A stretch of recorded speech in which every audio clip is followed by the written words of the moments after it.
Assalamu alaikum wa rahmatullah. Sunana Lebon Waka Dutse.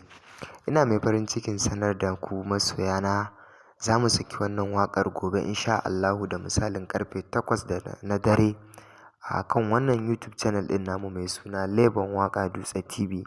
Don haka sai a shiga a yi subscribing, a danna mana ƙararrawar sanarwa. Sannan kuma kada a manta a yi comment, a yi like, yanda da zarar waƙan ta sauka za ku same ta da zafinta.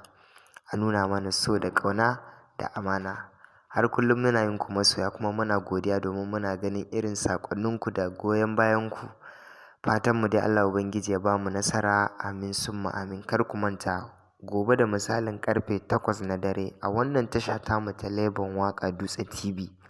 A yi mana subscribing sannan kuma a danna mana ƙararrawar sanarwa, sai kuma a yi comment, a yi like.